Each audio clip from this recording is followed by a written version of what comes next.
journey of the 5th edition. Join our various gaming groups as we play the 5th edition of Dungeons & Dragons. And maybe just hang out and chat about gaming in general. Sit back and enjoy the show.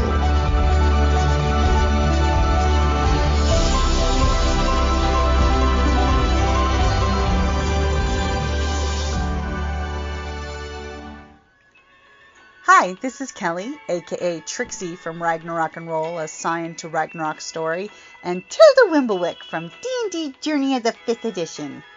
First off, I would just like to say thank you to everyone for listening to our varied adventures, as well as for rating us on iTunes and RPGpodcast.com. If you haven't rated us yet, we would greatly appreciate it if you could. And if you're looking for more ways to support our efforts, we are now on Patreon, a great site where you can help us continue making more podcasts, as well as some special surprises for our patrons. If you can, please look us up at www.patreon.com/cppn. Every little bit helps. And again, thank you for listening. Hey guys, Jim here, and Kelly, and some folks from across the pond from Penny Dragon Games. Hey guys. Hey, how's it going? Hey, good to be here. Hello. Yeah. Hello. I must apologize in advance for the goblin noises in the background. I do have young children. Well, it's not your fault. It's really the breath of the Feywild. You have, changelings all over the place, You probably started working on the Mag of Holding chapter for the Feywild, and changelings just popped up everywhere. Yeah, well, if the chaos is anything to go by, it's definitely Feywild. Yeah. Yeah. So to get things rolling, please go ahead and introduce yourselves, and what is the Mag of Holding? I guess I'll go first there, and then Ben. So my name is Paddy Finn. I am the CEO and founder of Penny Dragon Games, and I kind of take the lead in a lot of the stuff on Mag of Holding and our other publications. I would do a lot of the editing and the oversight of the artwork, and I guess in the Mag of Holding, I term myself.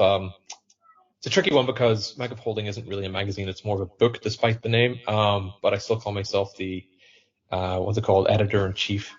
So I kind of have the final say in how everything looks and the writing appears and stuff like that. But that's me.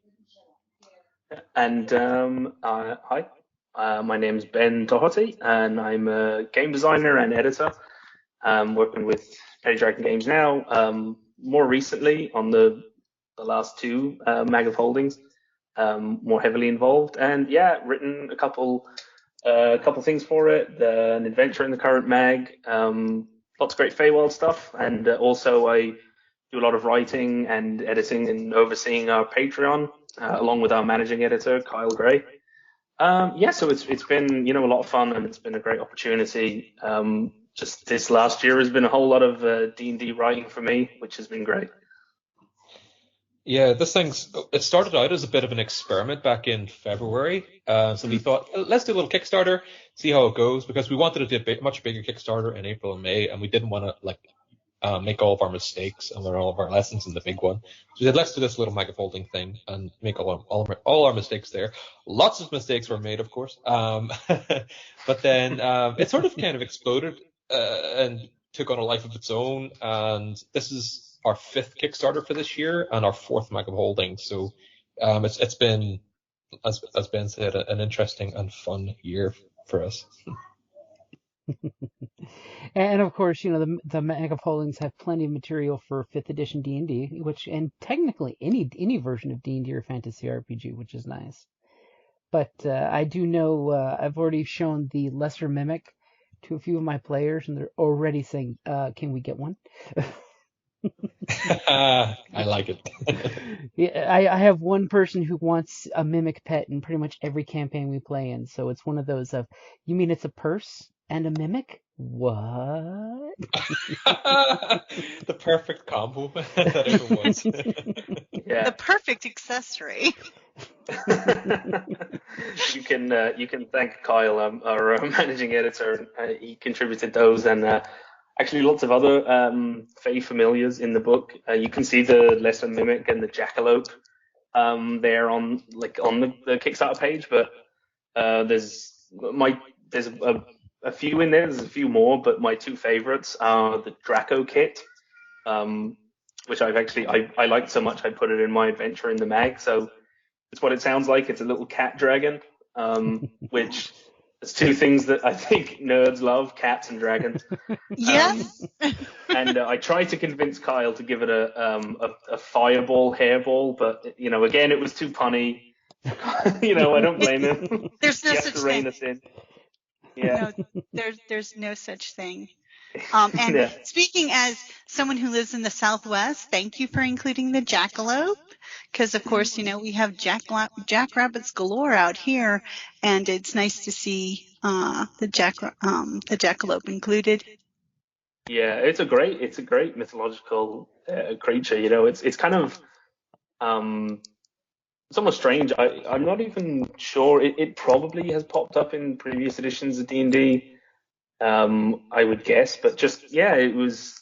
I haven't really seen it anywhere. And my other favorite of the Fey familiars is the Scavenger Griffin, which is a griffin, like a little griffin, but instead of a lion and an eagle, it's a raccoon and a crow.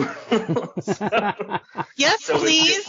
It's your ultimate little scavenger, scroungy, scavenging little The trash panda with wings. It is.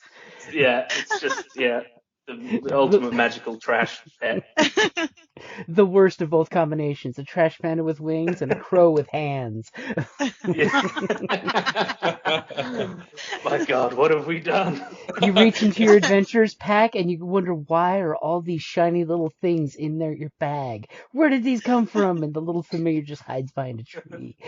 and where did all my food go? Yeah. It's like, Never I paid for more. all that food you have in your bag. Don't you want this aluminum foil? It's great. It's way better than the sandwich that was, it was being kept in. Shiny. Yeah. Why do you have a collection of shiny arrowheads? I don't know. I don't know where they came from. If I give them to you, they'll be stolen within an hour. Yeah. No, collected. Oh, yeah. Sorry, Kelly. Yeah, that's. Thank you for the correction. You've got to keep us honest, So, in the Mage of Holding Breath of the Feywild, what is the contents going to be expected? Like, what's the page count expected to be? That's a good question. We generally try to keep it to about 112 roughly, but the last one ended up being 130 something. That was the Gothic horror one we did for Halloween, and by the looks of the content and the volume of it all, this one's going to be a little bit more than that. So it may be more along the lines of 140 pages or something like that. So yeah, it'll be a pretty beefy volume by the time it's done. It is, but also, better saying, we sometimes get a little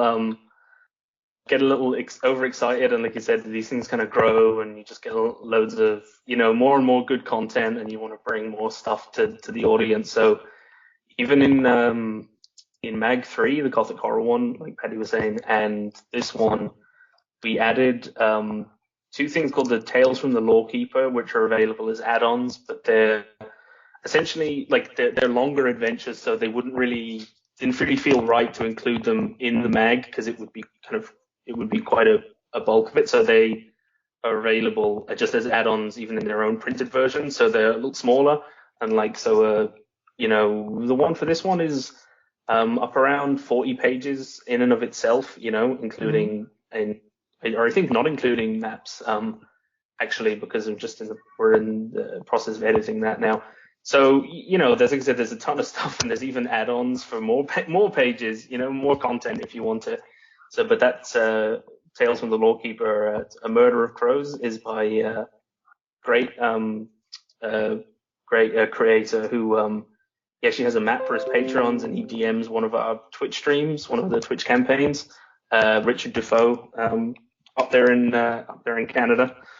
So yeah, shout out to Richard. It's really great. So if you want even more than what's in the mag, there's a whole other adventure for you. So there's tons of stuff. Richard's awesome. I love Richard. I think I met Richard a few years back when I think a player in one of my games introduced him, and he became a player in the game.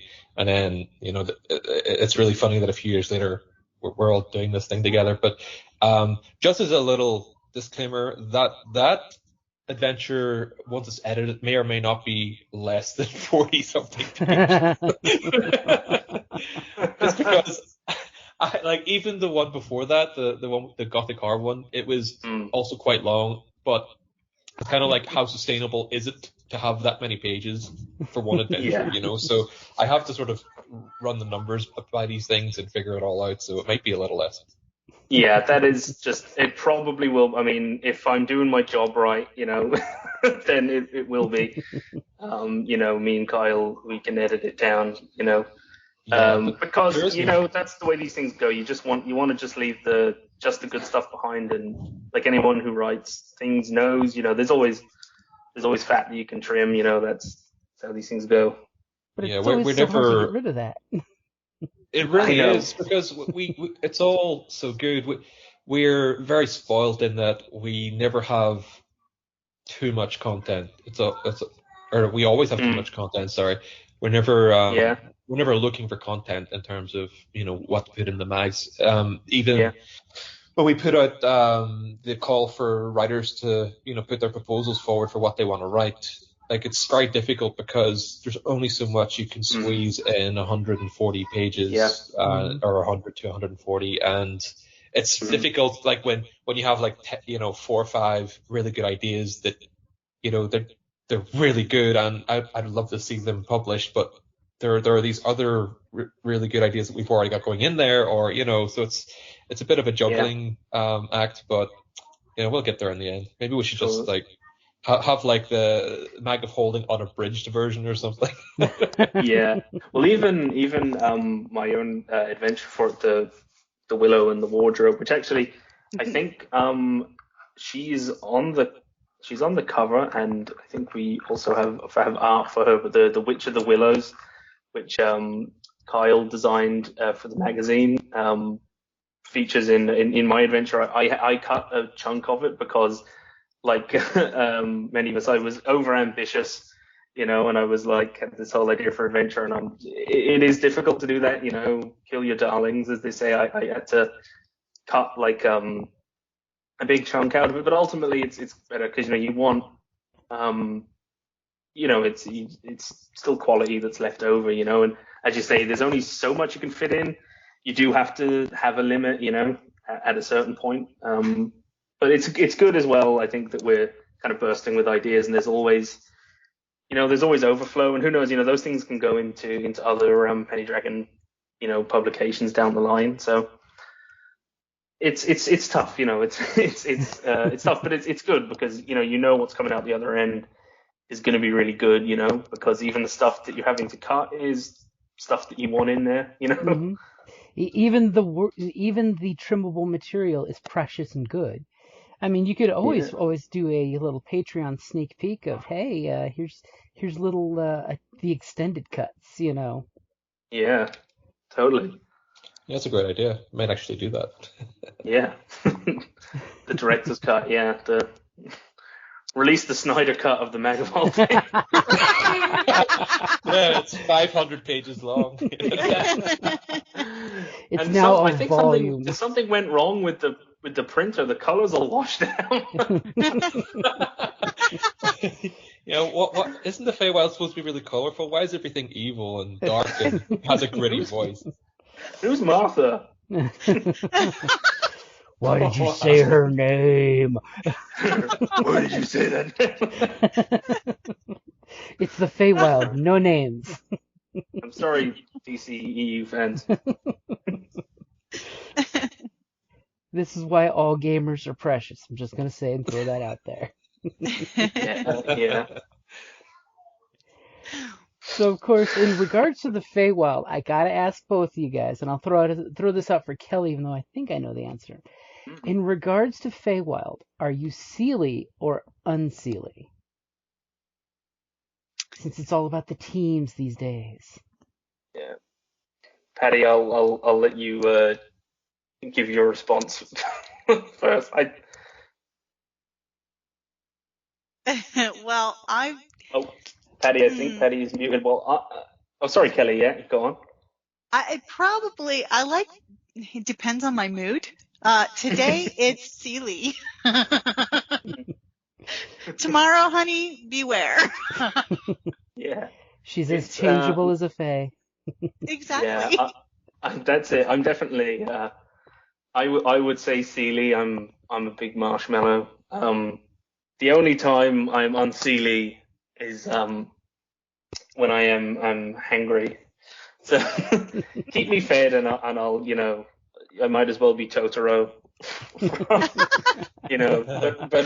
the thing actually on that point there is in the subclass which was made one of our writers also from the States, John Sieber is really good. He has done a college of two courts, so it's a bard subclass that you choose the Seelie or the unseelie.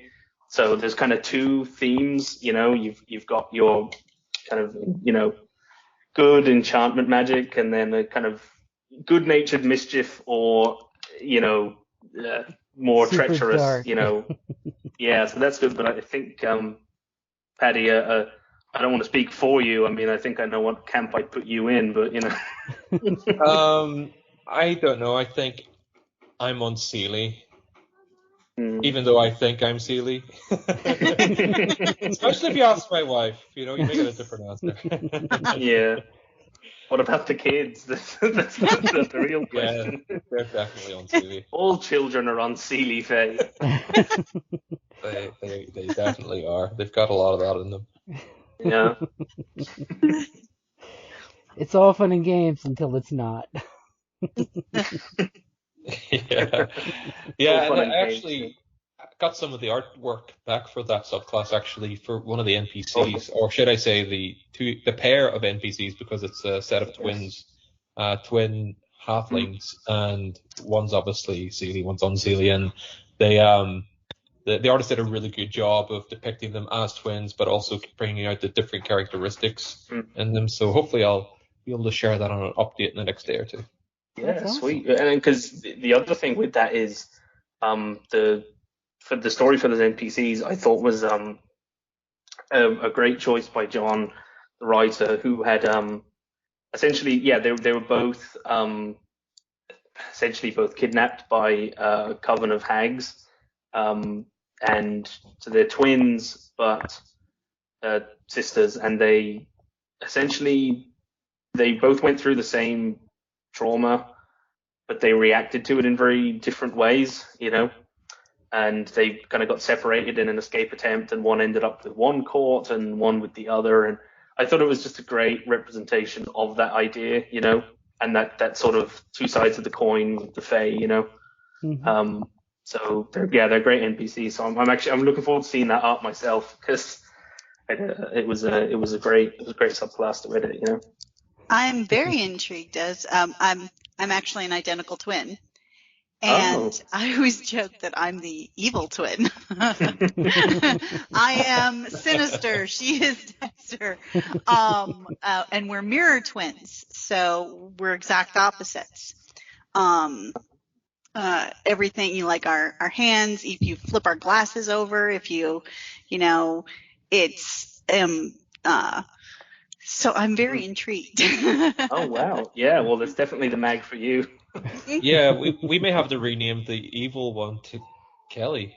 We might. There's still my time. gamer handle is Kelwyn, Kellwyn. Oh. So that's my... So is that Kelwi or YN? Kellwyn,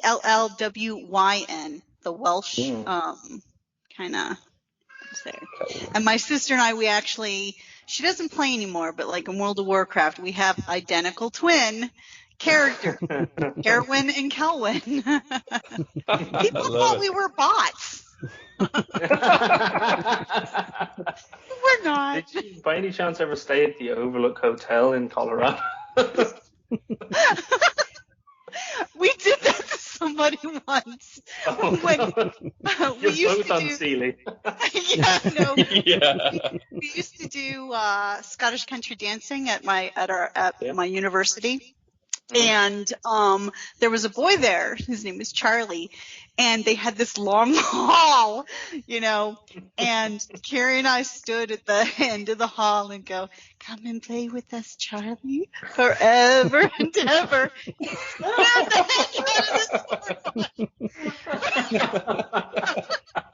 I love it. Oh, man. Yeah, definitely on Fantastic. That's amazing. Oh. See, I, of course, have to always go with the Unseelie because you never know why the Unseelie does what they do, but they usually have a lesson or reason behind it. It's those classic fairy tale and ghost stories that if you just behaved and had proper etiquette, everything would be fine. But sometimes you got to bring out the hammer, Yeah, that is actually that's in Oh, you're breaking up. I think you're breaking up there, Ben. Sounds like a harpsichord. It does. I think maybe he's been dragged into the Feywild. And I think we upset the Fey. Yeah. Whatever we said, the Unseelie court has taken offense. Yeah, he's about to give away secrets. Can't have that. No, gotta take him out. While he works on that, it's funny you were saying about there's often a lesson behind it or a reason for it, and I think that I don't want to be giving it away, but we include a short story at the end of each Mag of Holding, and in this one we included one by the talented N.G. Thompson, and she's a creative writer, and I've known her for quite some time. She did a really good job of kind of bringing out that aspect of it. It's a story with a bit of a twist, and you've got this lesson at the end of it, which is really good. I'm looking forward to it. I am. We actually once played. Have you ever played the Dresden, which is a Fate system, the Dresden role-playing game? I actually haven't. I mean, I've read the books, but I haven't played the game. I'd love to. Well, my sister and I chose Faye as her. She was a knight of we played with it. We made that the Autumn Court wasn't gone. It was just, it was down to two. the Autumn Knight, and then I was a child of Autumn. I was a changeling. So, and we had a lot of fun with it. Secretly the Earl King's daughter. Because, of course, when we played with it, we decided that the spring and fall courts were the lords, whereas the ladies were summer and winter. And we don't talk about spring. Oh. He got uppity. He got uppity, and that's why the Earl King is in charge of the Wild Fae now. We just call it the Wild Fae. He had a bit too much spring in his step. Because you don't mess with Mad. These are the puns that you will find in all. I'm not even going to apologize. No. No apologies are necessary. I'll take the punishment. Come on.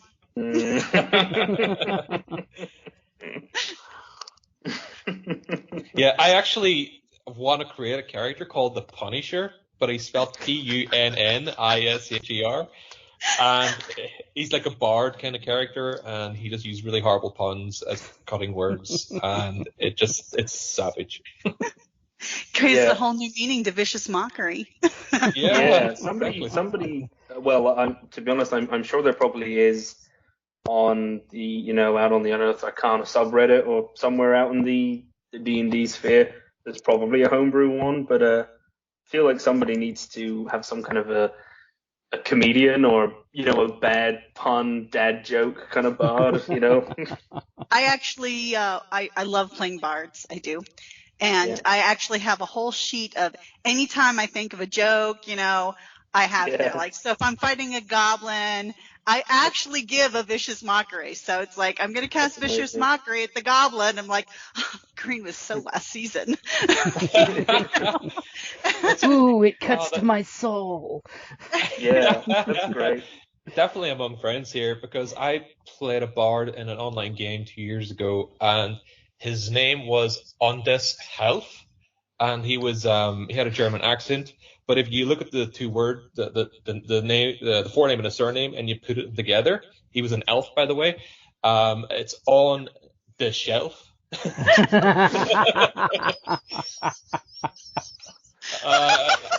Nobody puts this elf on the shelf. Yeah, he's an elf on the shelf. But Yeah. his name was Ondes Health, and he had the German accent, and he played for a very long time, and no one figured it out. So I don't know. We played about 5 or 6 sessions, and no one put one together. It's just killing you inside. It's like, come on, I don't my know, genius is wasted on you all. I know. Part of me was like really proud of it, and the other part of me was like, oh, this is so wasted. Yeah. Yeah. And then it's there's difficult. that secret joke of how long can you let it go? Yeah. I don't, Yeah. I say secret joy, until somebody gets it. Yeah. I love that. So in the recently Penny Dragon, we had like a showcase. We showed off an encounter from the mag at I'm probably going to butcher this. I'm going to say Drykon in a German convention, and we streamed a little game, and me and some of the other like DMs and some of the other players from the Twitch were playing, and I decided to go for a Warforged Barbarian, which was a wild magic barbarian. But I chose Warforged because my guy was a giant nutcracker called Major Pistachio. And he was like an old British like army officer, and he was all, tell you, what's this thing? And his head was just cracked open, and you could see all the gears. And then when he raged, his cheeks got all red hot, and he turned into a cockney. He was, and he just had a big hammer, and I was like, yeah, I had to do it. I was like, it's a one-off session. I'm playing a nutcracker. Yeah. But his original name was what was it? It was Colonel Walnut, and then somebody had settled on Pistachio because it was like Pinocchio and Mustachio, and it was still a nut. Yeah. Oh, sorry, people, but these are the kinds of folks that work on Mag of Holding. Yeah, and he's probably going to come back because everybody was. We decided we wanted to come back because the session ended with him sacrificing himself to some weird, intergalactic collector type figure. So apparently there's going to be a rescue mission for Major Pistachio, or so the rest of the party have said. That's awesome. Oh my God, that's fantastic. When you're a cracker, every problem you have is a nut, I'll have to remember that one. That is, yeah. He was a nutcracker whose nut had been cracked. He was, yeah. Oh, that was the whole thing behind the wild magic was, presumably he was some sort of, golem magical sentry, but because his head was just split open, all the magic was going haywire, and, couldn't control it. It's making sure your character has lots of character. Yeah. Sorry. He also had a little nutcracker. I took the talking doll from Xanathar's Guide, the little magic item, and he was called Lieutenant Chip. So, and he had a little wind up, Oh my God, I love it so much. I'm dying to play him again. That's the beauty is when you find those little characters that have so much character. that you just, enjoy playing, which that's an important part of playing, damn it, is find a character who's unique and playful and fun, I mean, and might be accosted by Santa and his elves, Yeah, that's a character you want for Paddy's Santa Claus, a little extra for Kickstarter. Yeah, we should probably run a game. Actually, I'll run the "We Wish You a Scary Christmas," and you can play Major Pistachio. That would be, that's a great idea. Yeah, we have to do that. Yes. You could have an elf named Jingle. Definitely. What about an elf who's kind of like based off Stringer Bell from The Wire, and we just call them Jingle Bell? Streetwise elf. You don't like it when my jingles jangle. His decoys, he takes some bells and throws them, so when you hear them land, you look there, and he's sneak attacking from the other side. Oh, definitely. Yeah. Ball bearings that are all just a little, Tinker bells, Oh, the little elf jingle bells. Yeah. Hey, I could see slipping on one of those and really, really, really messing yourself up. Yeah. And maybe difficult terrain, my ass. Yeah, we might have to invite some unseelie, role players on maybe for that stream. Yeah, if only we knew some. Yeah, I don't know where we find them. It would be difficult. You'd have to leave out like a bowl of milk under the bed, or some porridge with honey, and just see who arrives magically.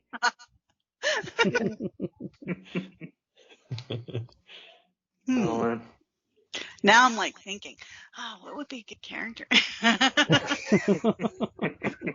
The cogs are some sort of reindeer centaur.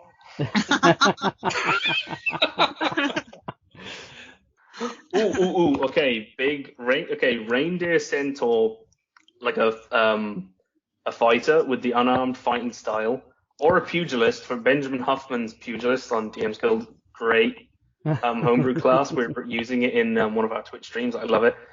So, like a fisticuffs, big reindeer centaur called Rudolph Lundgren. Maybe he looks like Ivan Drago.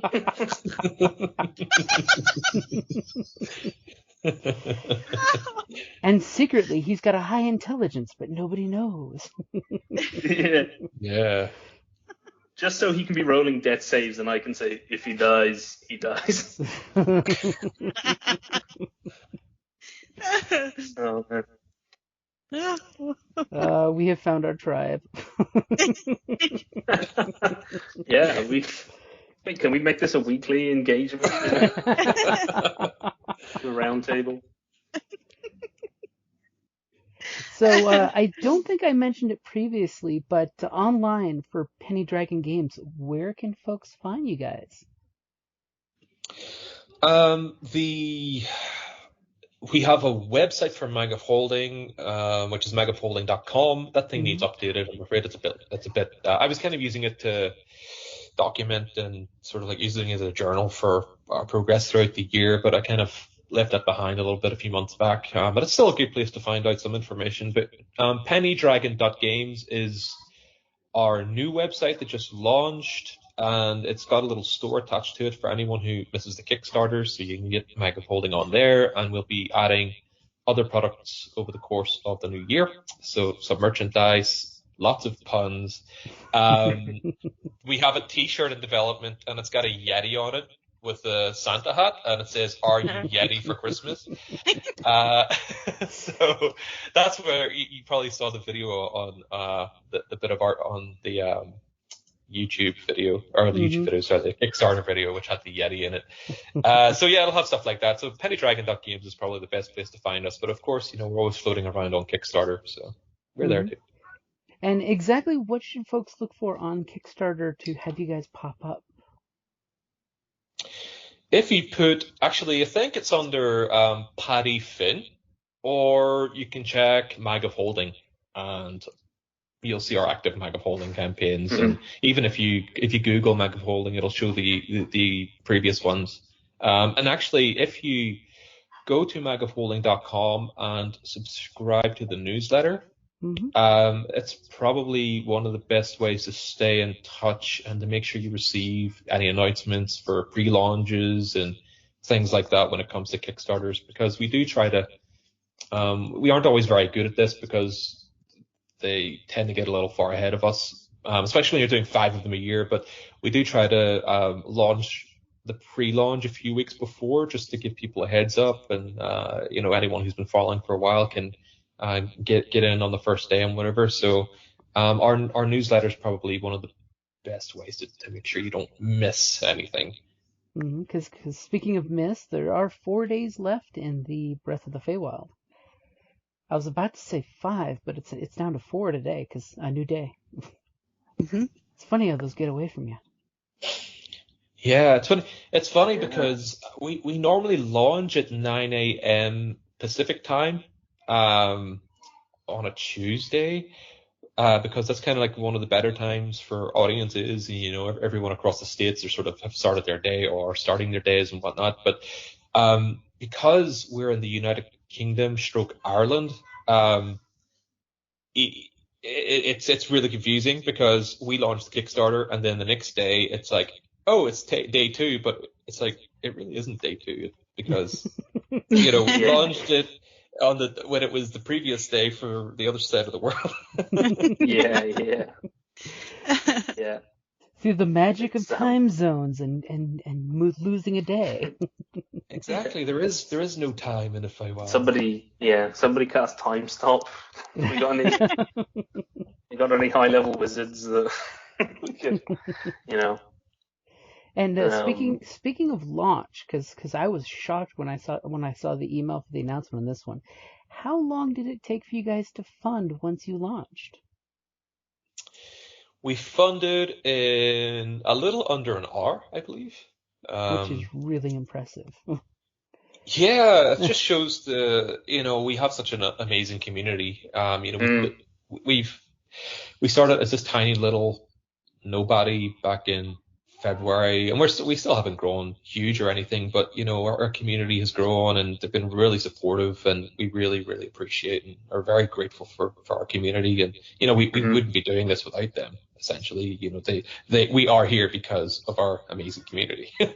Oh yeah. They make that sort of thing happen. We raised our goal. I think this is the highest funding goal we had, and we still made it in under an hour. So that was amazing. It just shows that folks can feel your love in the writings, and as you can see, you're not the only ones who enjoy the punishment, Hell yeah. Well, the Discord on the website, there's a link. There's a link to the Discord. Is a great place to join, because even I got involved initially through the I don't know if I saw an ad or something for the way back the Eisendoor's Vault of Tragic Treasures, a big hardcover book that for playtesting, and I signed up to the mailing list, and then I was on the Discord when there was 20 people on there, and I started writing a few blogs in the run up to that Kickstarter launch with Paddy, and then just it was very welcoming, and I got more and more involved, and then started we started this Patreon, and so it's great. I went from being one of 20 people on the Discord to now it's just grown and grown, and there's great community, and we're all running games and playing games on Twitch, and sharing memes, which is the function of any internet forum. So that's great if anybody wants to get involved or just be up on the news. The Discord is great as well. Yeah. And for the Discord, what's the link that you would search for you guys on Discord? If you just type Penny Dragon Games Discord, it should show up. Yeah.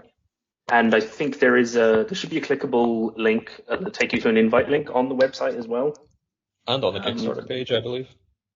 Oh yeah, yes, you're right. I think but that's another good avenue, because there's I don't even know what we're at now.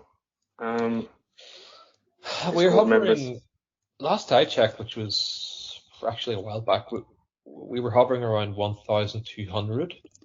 We Yeah. grew really quickly at one stage. We were Yeah. running a big what was it, advertising campaign sort of towards the back end. Yeah. I know it was in summer, and our audience grew significantly over about 2 or 3 months, and we sort of we took the foot off that pedal for a while, and it's kind of like fluctuate a little bit, 1,200, 1,400, that sort of area. But I mean, it's amazing that it was zero this time last year. Or I mean, we only started this. It was it around this time last year, I think. I'm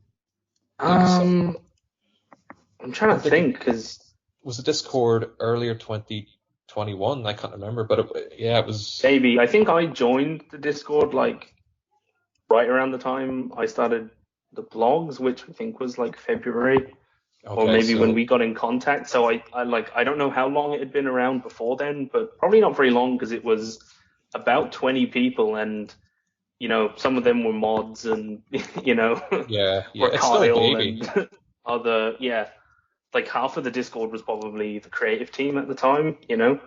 I think so. So I don't even know if it's been a year. Yeah. Probably not.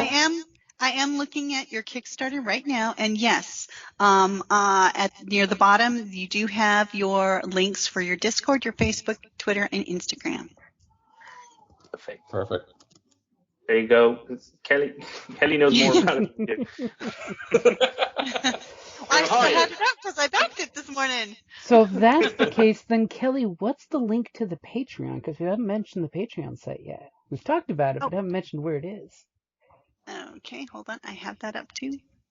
And while she's looking that up, I do want to share that on Twitch, my buddy David says your artwork looks amazing, by the way, because I was sharing some screenshots of the artwork. Oh, thank you. Yeah, again, we're spoiled with artists. We work with such amazing. That's one of my favorite parts of the whole creative process, is working with the artists and telling them, getting what the writer has and then translating that into a brief for the artist and then getting it back. And it's like magic watching it come together. And yeah, the folks, we're very lucky that we work with such talented people. Yeah, the artwork is lovely. But the Patreon, if you go to Patreon, it's Penny Dragon. Literally, patreon.com/Penny Dragon. See, there you go. Keep it simple. Yeah. That's a lie. Yeah. You overcomplicate everything with puns. Yeah, we really do. And then the joy in trying to simplify it afterwards. Yeah. We'd all be out of a job if it was too simple. But what I really like about the Patreon is we're trying to do something a little different. And Ben and a few other creators are very sort of involved. I think it's like maybe 4. Is it three writers? More or less, it's Kyle wrote some stuff earlier on. Yourself and John Sieber and Joan Jacobs. And Joan.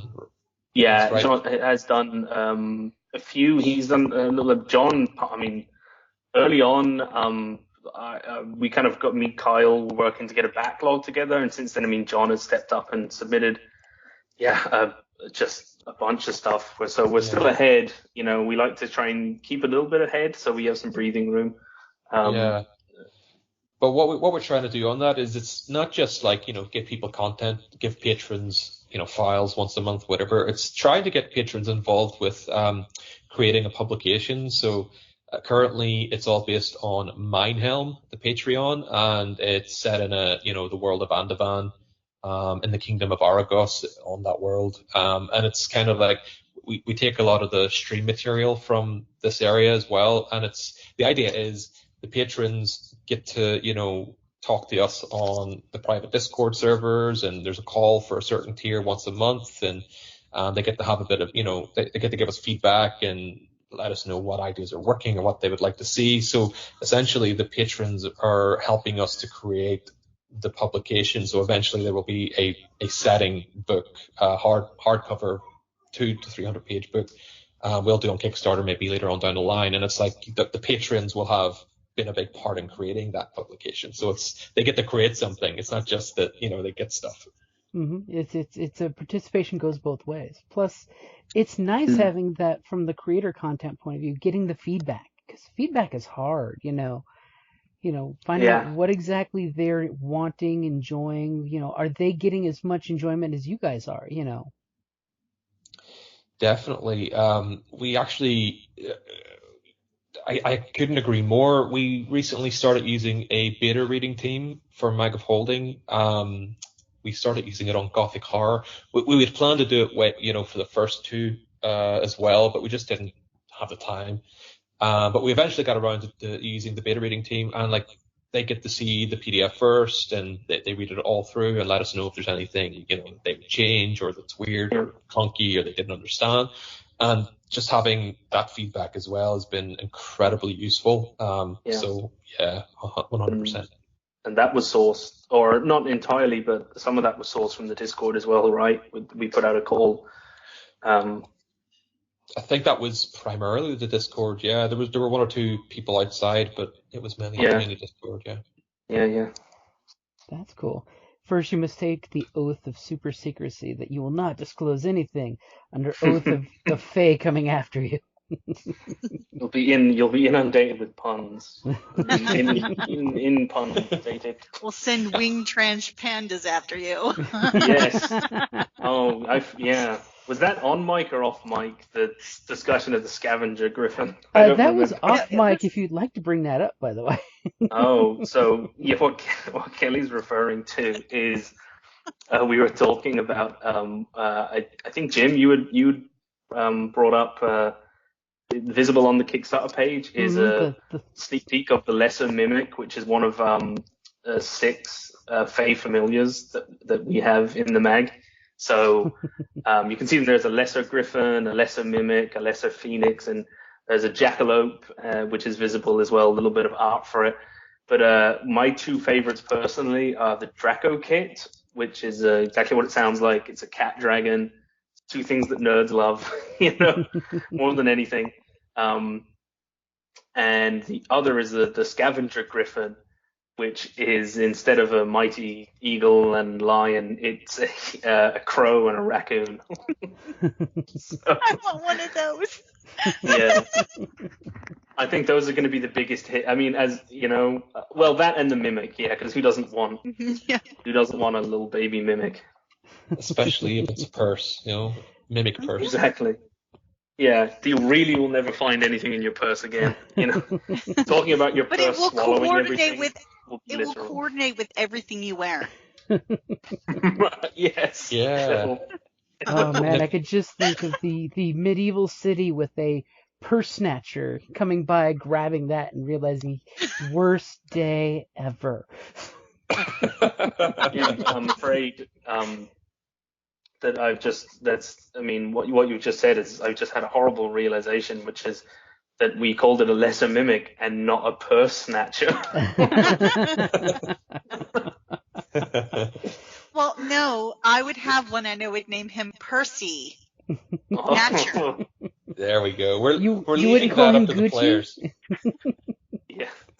And I just call him Percy for short.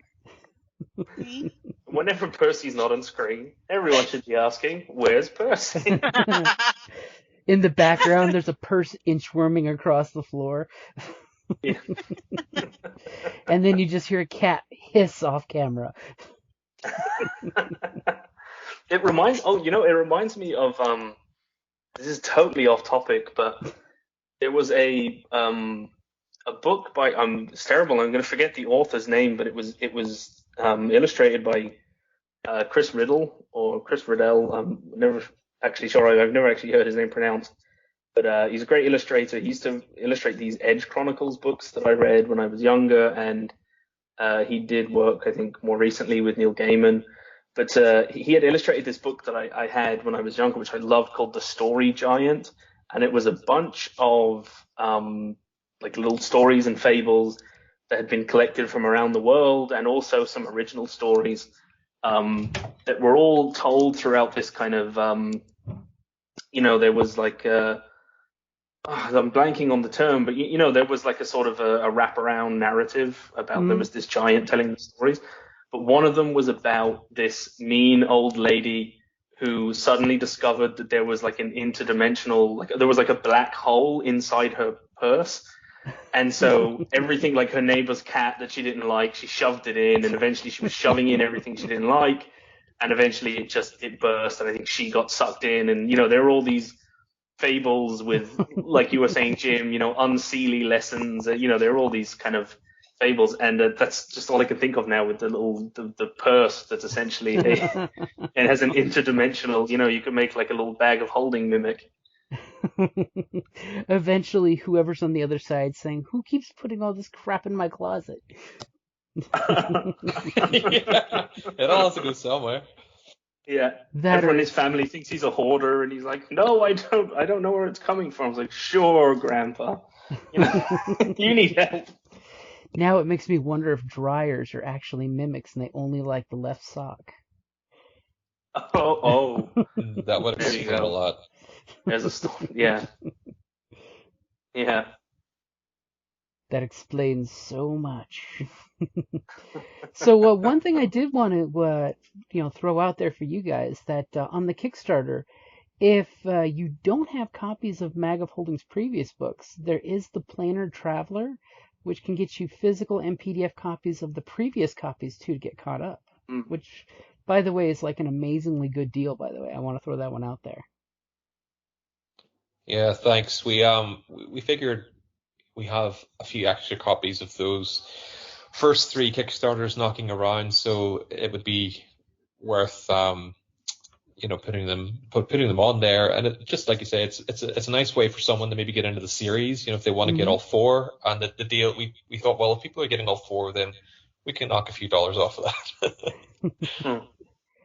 And as someone who does Patreons for overseas, your shipping costs are really, really reasonable. I want to throw that out to you, by the way. Yeah, we have our amazing fulfillment partners, Nord Games, to thank for that. So we kind of we do a bit of a hybrid thing where in Europe we send some of the things from here, but generally speaking, so what happens is we get our stuff printed in Toronto, of all places, because we don't like having to wait 6 months to a year for stuff to arrive where it's supposed. Though saying that, we have been experiencing some shipping delays with one of our shipments, despite it being in Toronto. So it goes from Toronto to our warehouse in California, and then from California it gets shipped out to all the good backers and all the good people. And that's just because 70 to 80% of our people are in the United States, so it just makes sense to keep it all over there. Well, speaking on behalf of the folks in the U.S., we appreciate that, and thank you. Yeah, you're welcome. That's always one of those ones that I look at for Kickstarters is, what is the shipping cost going to be? Because sometimes that can really scare you when all of a sudden you're like, backing, and then some terrifying number comes up for shipping, and then it's oh, okay, PDF only. Yeah, one thing that even and they're a fantastic company, and I love their products, but the recent because I love the Kobold Press books, and they're recent on the tome of the tome of heroes that they released recently with all subclasses and stuff. I was disappointed because on the Kickstarter. And I understand it's kind of out of their hands, but there was no shipping option for physical copies to the EU. So, I mean, I'm in Ireland, so, I couldn't get the physical copy even if I wanted to, but I mean, I'll pick one up when it releases, like general release. But I had to settle for the PDF only. Shipping it's crazy at my local game store. On top of all the other shipping delays and stuff because of COVID and everything else. I went in just the other day to pick some stuff up, and he was saying there was like $8,000 worth of merchandise, which was I don't know. There was some they made some screw up with serial numbers. It was the courier service, and it was coming from the UK over here, and then it arrived in port, and then there was some screw up, and it just got shipped immediately back to the UK. So he's like, there's Oh, 8 grand worth of merchandise just for Christmas, just sailing away, full of Fizzbands, Treasury of Dragons, and Magic Aw. cards and Pokemon cards, and I'm like, man, that's gotta stink. You know, I felt so bad. It's just, especially when you're trying to, you know, to keep these places open, you know, the brick and mortar friendly local game stores, you know. yeah, something like that can break them, especially with the holidays. It's Yeah, yeah. Because I think he had borrowed money, you know. But I mean, you know, that's, you know, but I, you know, or he'd said to me, you know, but it's just, yeah, it's tough out there, you know. and of course, like So I've talked to all of my gaming groups and stuff. It's like, hey, when it comes to shipping right now, cut people slack because the world is still in chaos. Yeah, yeah, yeah, appreciate that. Most of our people have been very understanding. sure. Unfortunately, with Gothic Horror, anyone who backed Gothic Horror got their stuff pretty well. There was a little bit of delay on that one, but it was like 2 weeks of a delay, I think, if memory serves. But then anyone who added on the first mega polling, I think that delay is still ongoing for some people. So most people are actually very understanding, and as long as you kind of keep them up to date and keep people in the loop and are transparent about these things, I think people are happy to cut you some slack. But I mean, it can be frustrating, especially if you were expecting something a month ago and it still isn't here. Yeah. It's Yeah, understandable. it gets trickier. I think the main thing is always, yeah, it's, you have to be understanding. But if it's a gift or something, that's always tricky. But I think with as Paddy was saying, when it was bundled with the people who backed for the issue 1, is I believe we're just giving that like a little errata, update. It's just getting a little spruce, because it is our first issue. So I think there's basically a reprint of that, which is why there's a little bit of a delay, on that tier. But it's gonna look great when you do get it, And as long as it's for a good reason, and printing takes time. I mean, so many printers right now are backed up on projects. Yeah, They have to yeah, wait for supplies to show up so they can print the item and then send it out. I mean, it's funny how yeah, these things can all cascade together. sure. And you And want to communication is do key. it right, And Yeah, see, definitely. Sorry, go ahead. I was just going to say, I agree. Keeping the lines of communication open is that's what it's all about. Yeah, yeah. And the nice thing is when you got the PDF, you can at least, like you were saying, at least get rolling with the PDF. That's a good thing too. So that way you can read it, get into it, throw it into your games. Because let's be honest, that's Yeah. what's really bad is enjoying of reading and then throwing it into your games. Yeah, yeah, exactly. This is true. Yeah, because I mean, and I suppose that's the thing. Even a lot of people with Kickstarters, and I've done it, especially for things where I might be, if it's my first time backing with a certain company, or you might get say a PDF first because it's you don't know if you want to spend the money, or just you only got so much room on the shelf, or you think, well, I'm probably going to look at the PDF and I'm going to make DM notes or whatever, or or you might be a player and maybe you just want subclass sounds cool, so maybe you want subclass or the new spells in the book, which are actually going to be really good for anybody who wants to create mischief. Like just as an idea, one of them is Jacobaro's Field of Phantasmal Frogs. So that's basically you just summon a bunch of phantasmal frogs and they just bother and distract the enemy. So, they just start hopping around. So what more could you want? Hey, never knock a good distraction at the right time. I'm just saying, Nobody wants to be covered on frogs when they're trying to be a big, bad, evil guy monologuing and trying to get out his spell. Oh, yeah. It's the ultimate bard spell, It's just, there's a lot of that, yeah. a lot There's of a frog in my contractions, throat. like spell. And actually another one that I really like is it's a cantrip, which is, it felt like good for a sorcerer. It's basically, I suppose it's kind of like Chaos Bolt. It's just a little cantrip that does a random damage type called Mana Spark. Because I thought like there's something for sorcerers that, you want like a damaging spell and you feel like maybe you got to take Firebolt or something, but then you look like a pyromancer. So it's just like a raw magic kind of cantrip, for someone who's maybe a wild magic sorcerer or doesn't want to go for one element over the other, And it felt it was something we had floating around, and it felt like a good fit for the Feywild, Oh, I like that. It's just an eruption. So I think it's the same range, and I think it's a D10, maybe it's a D8, but I think it's a D8, but it's a deck save. It's just magic just explodes, like randomly at a creature or a point you can see, It's just everything goes haywire. So It's the party popper. Party popper, yeah, exactly. So yeah, but it's good stuff. If you're a DM, you're gonna find loads of stuff in there. If you're a player, there's gonna be a bunch of good options for you, And there's going to be a couple of good stories worth, getting into and enjoying too. So that's going to be good.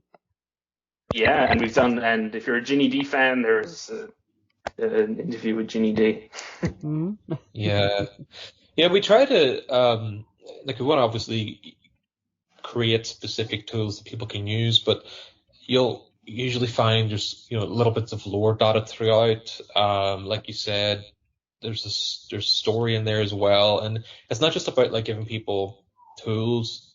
It's about giving people the inspiration and little sparks to create ideas and scenarios where they can use those tools, because it is a collaborative storytelling experience. So if you slap a bit of story in there and it highlights and features a bunch of the elements from the rest of the publication, then and you're reading that and you go, oh yeah, I can see that happening with my party, or oh yeah, I'm doing this in a campaign and that would fit really well. And I think that's what we do a little differently. It's sort of it's not just going, oh, here's a bunch of magic items. It's like, okay, here are the magic items, and here's how you might use these, and the weird things that you might not have considered that you could do with them. And, as a player, here are ways you can maybe really, scare your DM or vice versa, DM scare your players, whatever way it goes. And I think that's something as well, which has come across really well that we've tried to do in the Patreon is, all the encounters, we include like a little bit of either like a scene, basically. It's essentially just a little bit of prose, like a little bit of lore that connects to the encounter, and then there's also a little bit of it's like the text isn't taken up by it's pretty much just the info you need to drop this encounter into your game, but there's also suggestions and like a little bit of story surrounding it, so that if you wanted to expand it or drop it into your campaign, there's like a little bit of background to the encounter. And then also, these things are made they're set in the city of Minehelm, and they revolve around the brown cloaks, this city watch in that city.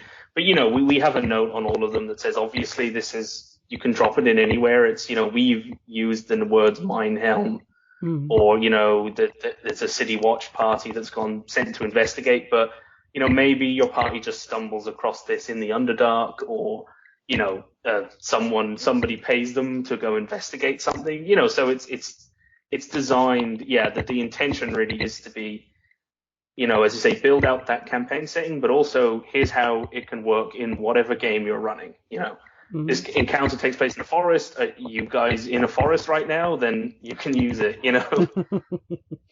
So that way you're giving them the keys to the kingdom to basically, use it and make it theirs. It's not just, you're not just sliding it in and copy pasting. You're actually integrating it into your story. Yeah, and I hope the lore gives a bit of inspiration, like Paddy said, to spark your own ideas, about, how it fits you and your world. Yeah, it's about kind of inspiring people and also keeping it simple and making it easy, for people to use this in an existing campaign or whether it's homebrewed or pre-written. Like, that's why we have a theme for every Mega Folding. So if you're running something, you're running Ragnar the Frost Maiden or Storm King's Thunder and you're north of the Spine of the World, or even if it's just your own homebrew Arctic setting, then you grab Frozen Wastelands, right? Because it's got a bunch of frozen monsters in there, frozen scenarios, Arctic rules for, cold diseases and all that sort of thing. And then, if you're running Curse of Strahd or something similar in the Domains of Dread, you pick up the Gothic Horror Mega Folding, which, has a bunch of stuff related to Gothic Horror. And then, so it's kind of like we want DMs or players to have these on their shelves, and they don't have to think, they don't have to go browsing through loads of different things to figure out which is which. It's just like, I'm running something Christmassy. Okay, let's go get the winter one. I'm running a seafaring campaign, or there's going to be a pirate encounter off the coast of Waterdeep in this whatever I'm running, and it's like, oh yeah, pirates and seafaring has a bunch of stuff. Let's see what kind of monsters I could throw at the ship, or etc. So it's kind of like just trying to keep it thematic and simple and inspiring and all these good things. We could have simplified the titles even more. We should have just been like Mega Folding, just like chili, salty, spooky, One word titles. Bold letters, Yeah. You just grab it. It's like, what's this? Okay, we're gonna get the spooky book. This thing, it's like a big bat wolf man. Throw that in. What's this? It's a guy. He's got a gallows on his back. That's cool. Throw that in. You could really simplify it. Yeah. But instead, you make sure to give it the extra flavor text that helps paint the picture, Because it's true, just reading the stories can totally inspire a player or a GM to come up with an entire campaign or character. Yeah, that's the idea. Like, even, like, backgrounds isn't like always the most popular thing to put in somewhere, but I think, like, the bit I love about backgrounds, and the reason I want to include them as much as possible, I think we have like 2 or 3 in the last few Mega Foldings, is because I love backgrounds, and the reason I love them as a player is because, like, if I'm coming up with a new character and I see an interesting background, it just sparks that, it just ignites the flame, and then it takes off, and it's like it all comes out of the background, Yeah, and I'm the same way. Yeah. Or the contrast between, it's like, okay, I'm going to be a cleric, and okay, well, I suppose an acolyte would make sense. But if you're like, okay, I've decided to play a wizard, but you go through the backgrounds and you're like, ooh, a sailor. What would a wizard sailor be like? Or, a barbarian sage, Yeah, backgrounds. Those things can intersect. Backgrounds are huge. I love in 5th edition that we got them now, because it totally paints a picture. Like, you can have a Monster Hunter Ranger, and that totally tells you a story right there, as opposed to the Outlander Ranger, which is just, you're a far traveler. You go from far places, and you come from where. But if you're a Monster Hunter, that's totally telling you it's Van Helsing right there. I play a lot of clerics, a lot of bards, those types of things usually, because nobody else wants to play the cleric. So I'm like, fine, I'll play it. But I always choose different backgrounds for every single cleric. So it's completely different identity. And I try and craft them that specifically so that I'm not playing the same character. And I do accents. I do. And that's primarily because my twin sister sounds identical to me. When Jim was recording, and we'd be listening to it, and I'm like, well, who's talking? Well, I know that's me because of what I'm saying, my character. But it's like people can't tell us apart. So when we started gaming with her, I started doing accents so that we could differentiate. But now it's like, now each of my characters, that background is so important for me to craft how that character is going to react. I completely adore new backgrounds because it gives me so much more fodder. I'll even write my own depending on how I want that character to be, or a background will inspire that character. Yeah, I'm a big fan of the custom backgrounds as well, but only because if there's something that doesn't fit the niche exactly, but that's why I think it's, and Paddy's right, I think it's why background options are so important because, I mean, for one, a lot of people and a lot of DMs, I don't think would realize it's kind of one of those things that's like a misconception, and it's understandable. There's so many rules, but the custom backgrounds are rules as written, basic rules, official. They're allowed, but I feel like most people probably don't know that, or understandably they're creating a character and they want to kind of grab one, and it's it's especially new players, that they don't maybe fully understand it, or customizing a background would be maybe a little bit of extra work for them, or so having all those options is great, so that you can have things a bit more niche that you're like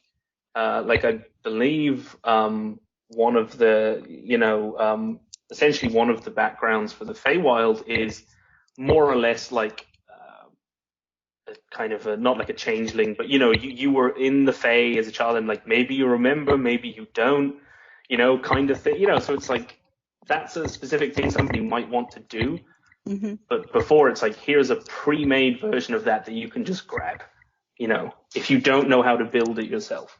Mm-hmm. And a lot of that's folks... also why. Oh, sorry. Go ahead.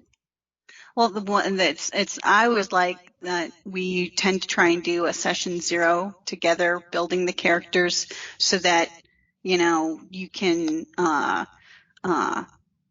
mesh.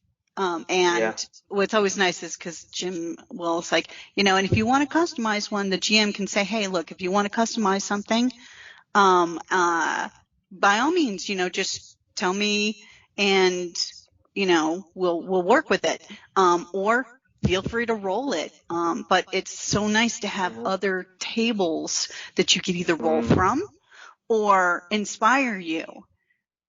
Yeah. Than just the basics that come with it. Because I love them because it puts the ROLE back into role playing versus ROLL. Yeah.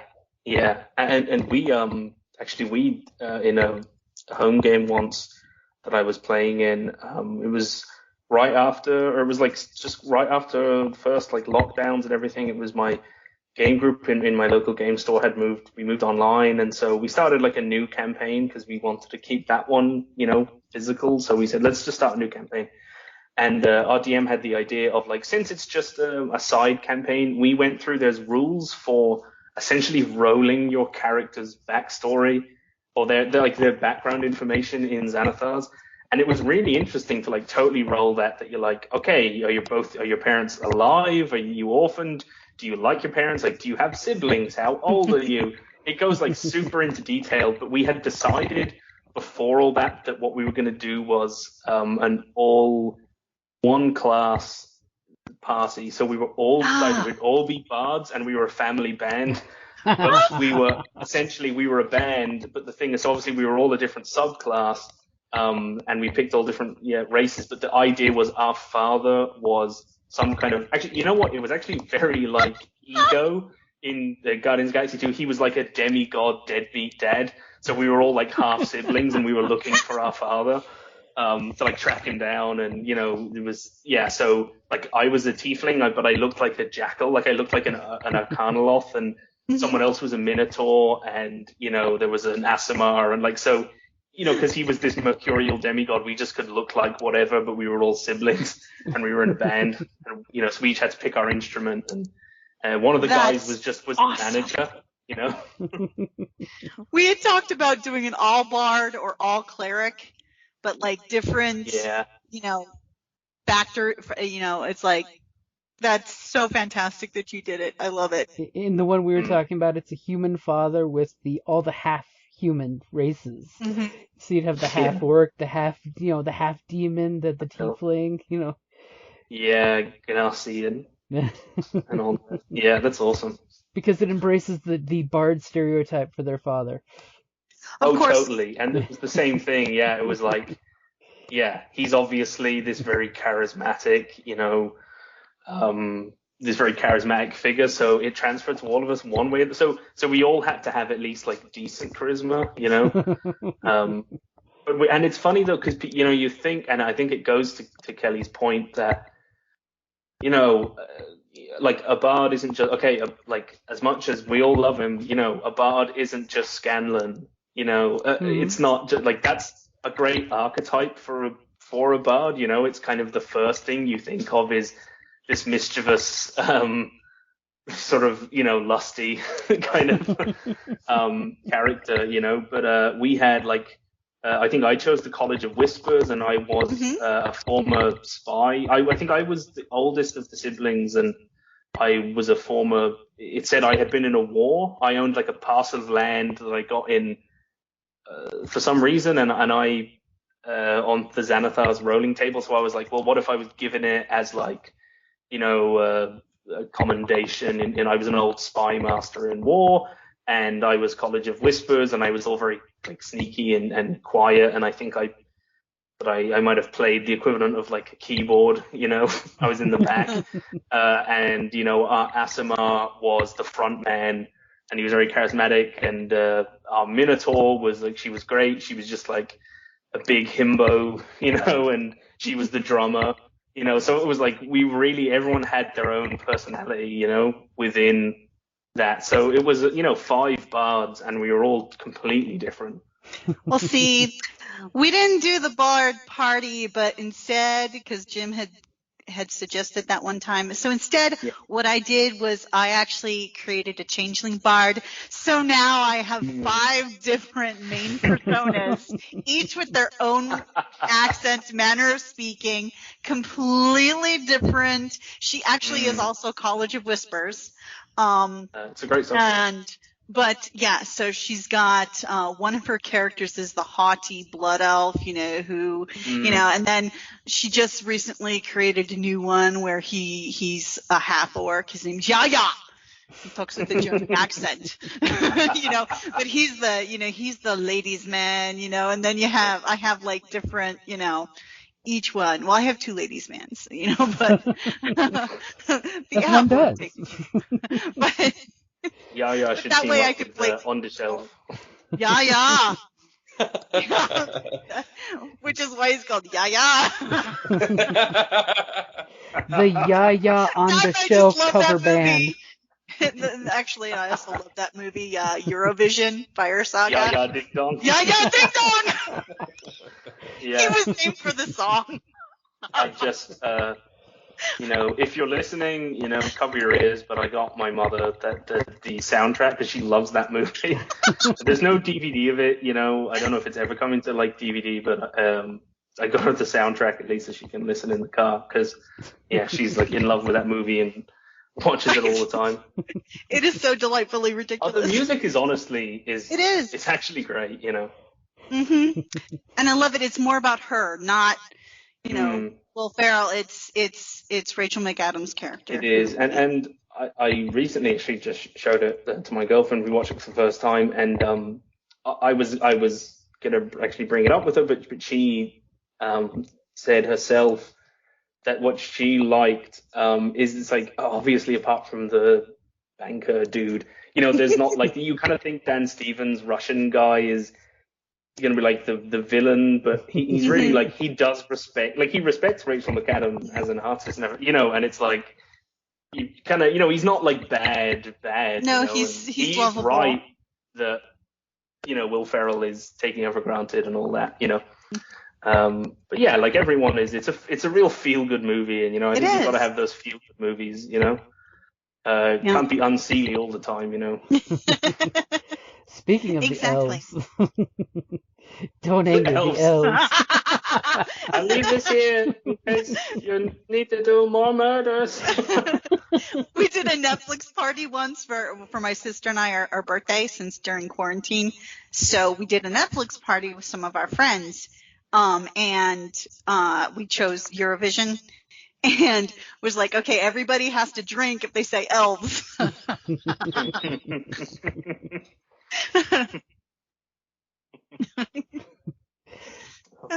A good time was had. It's fun. many sore heads were had that the next morning. Yes. Yeah. Except for my sister, she doesn't drink, but She just got a show. Got to watch. just filled the pint glass with water, and put a little yeah, tea in pretty it, much for her. Yeah. So, is there anything else about the Breath of the Feywild that we haven't touched on? Any super secret things that we haven't said? Mm-hmm. Or maybe they should stay secret and encourage people to get it, so they can. Yeah. So they can. How very Celia of you. Yeah, if you want to find out the secrets, you have to back the Kickstarter. I like that. And as much as I yacked, there is still, believe me, untold amounts of content that I didn't even touch on. Yeah, there's tons of stuff. I don't even think we mentioned we sort of touched on some of the monsters, but there's 4 of those, 4 new monsters, a bunch of NPCs, 23 magic items. I think it's a lot. You can take my word for it. I had to edit it all. Yeah. I know exactly how much there is. There's a lot of stuff in there. We also often get that comment that people get it and they go, they were assuming it was going to be a mag, and they're like, this isn't a magazine, it's a book. And it's like, well, yeah, it is a book. It's just we thought mag of holding was clever because it's a pun, but it sort of didn't, it backfired a little bit on us because people think it's a magazine. I mean, there is a bit of editorial in there for interviews and stuff like that, but primarily it is a book. There are, also, I think we get away with it as well because it is quarterly. And I used to get my dad, as he loves Aston Martins, and I got him this. They had their own magazine called Vantage, and I would get him that quarterly mag, and it's like about the same thickness. I feel we can get away with it. It's it's a quarterly publication. It's a magazine. It's just a very big one. And we know going way back to the oldest iterations of RPGs, we love that type of magazine feel. That way you can get different feels of different gaming styles, and and on the plus side, they're theme based, so it's super nice that way. Though I wonder if you'll ever have a April Fool's edition. Ooh. Thinking of all the puns, I just we already have we won't say, but we already have the theme for our next spring Q1 edition, but maybe 2023 we'll pencil in April Fools. Yeah. Or maybe just like a little mini thing on the Patreon page. Like hey, not a bad idea. Maybe like the extra Santa Claus, Christmas adventure, because it wasn't a Christmas, it wasn't a Christmas edition, but it was Christmas time, so we kind of. You got to have something. So maybe April Fools for the next one. A little something extra. A little teaser there. Maybe. Alrighty, guys. I just definitely want to say thank you for coming on with us and having a great Sunday morning. And of course, I can't wait to see. I'm still hoping that the poster gets unlocked on the Kickstarter.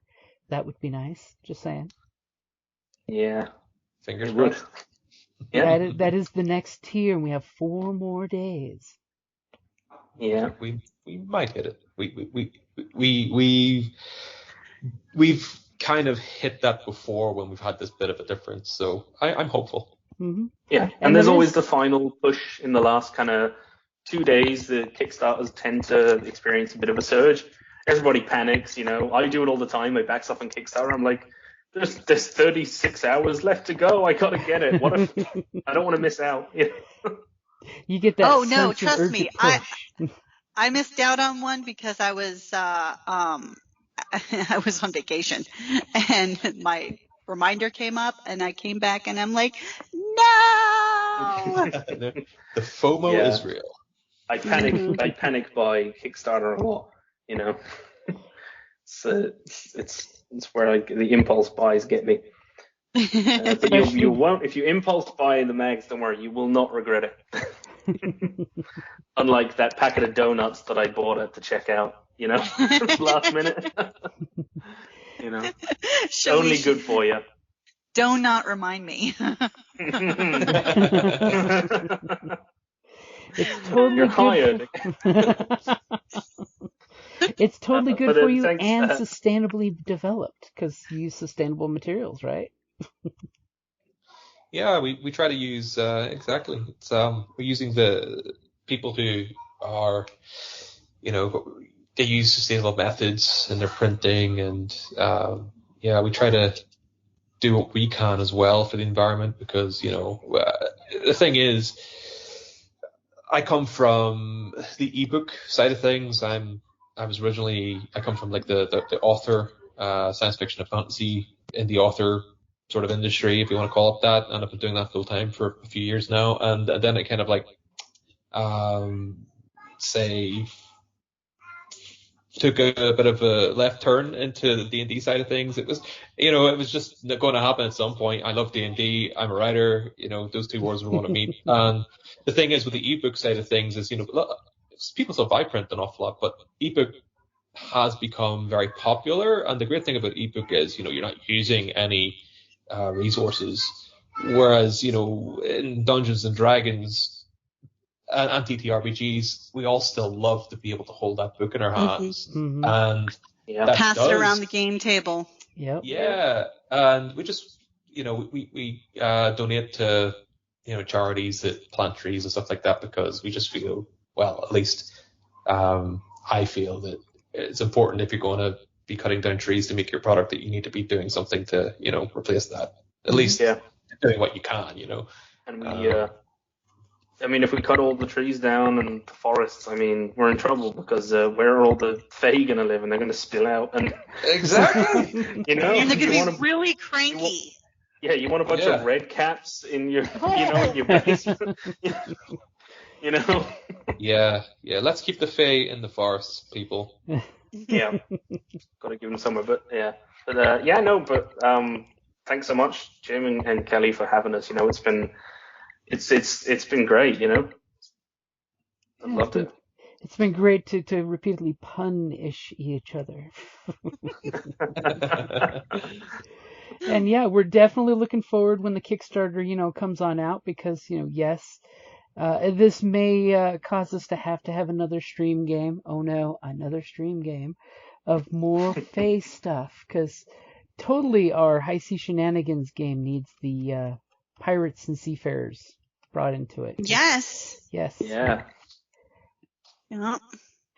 All the good things. We'll have to do a post-game discussion. You can tell us. We'll have to come back on, and you can tell us what you thought. How you got on with the mag content. Mm-hmm. How did the attack of the jackalope go? What new puns were birthed? Don't tell the players the Monster Hunt name, but after they finish, find out that the title was called Night of the Jackalope. Because here they thought it was something horrible, and it's just a bunch of jackalopes on the wild. You go through the forest and you see the trees about 2 feet high are scraped bare of bark. What could be doing that? It does sound pretty ominous. Yeah. What about the Day of the Jackalope and there's an international assassin with a sniper rifle? Jackal. Yeah. Well, I'm gonna stop going off on tangents, or else you find people will never get to leave. Alrighty, guys. I wanted to say definitely thank you for joining us. And is there any parting words you want to throw out there for the day? Let's just say thanks to you guys for having us. It's been an absolute pleasure and a blast. And yeah, thanks to all the people who have supported us. It's been a bit of a roller coaster being the first year. Like I said, this is the 5th Kickstarter. It's been mental and insane. And next year is going to be even more so. So, if you haven't already, jump aboard the roller coaster because it's going to get interesting. It's only going to get faster and harder to jump on. Exactly. I just have one thing to say. Whee! think that's where we're going to end it. Alrighty, guys. Thank you for everything you do with the Mag of Holding and sharing with us gamers. And thank you, everybody, for listening. All right. Have a great afternoon, guys. Thanks, you. Guys. Have a great morning, folks. Thank you. All the best. Yeah. Thank you for listening to D&D Journey of the 5th Edition, a member of the Creative Play and Podcast Network. Please follow us on Patreon at patreon.com/CPPN to never miss a show or stream.